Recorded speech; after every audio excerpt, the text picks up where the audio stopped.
JSFT here, and I guess I want to talk to you a little bit more about the Defender25 drone by iFlight.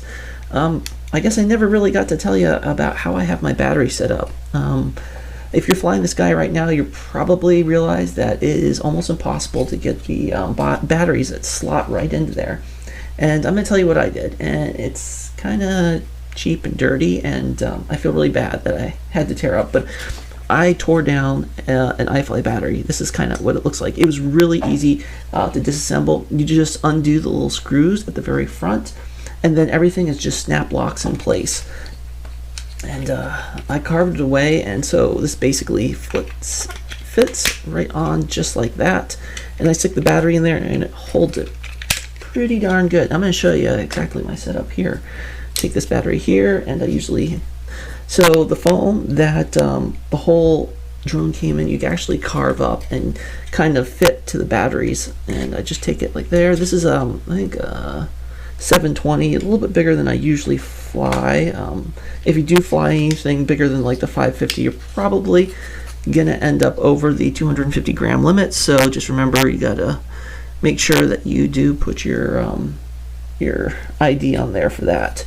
And as you can see, it just slots right in there, and it's really good in there. And then this little guy here just plugs in the back, and that's basically what I did. I just butchered the existing battery. Now these batteries, I don't feel too bad. And anyways, the battery that was in there is literally just a regular old lithium battery. It's nothing special, not like the DJI where it has like zillions of circuits and flight controllers. I mean, this is the battery that was actually inside. And I took out this guy here. It just literally fits in it like that. And this is the proprietary system here, the balancing leads. And this really saves money in the sense that oh, here's the sort of the thing that they give you to charge a battery. And these are 14 or 15 bucks each. Oops, and I just got attacked by my mic. And so, well, this is really good. Simply just clamp it on and boom, you're charging. Gets pricey. You can only do one battery at a time. I don't know if any of you do charging in parallel. Just use caution if you ever go and do that, but you can't really, it's hard to put these guys in parallel, but you can do these guys in parallel. No problem with a regular old parallel charging board.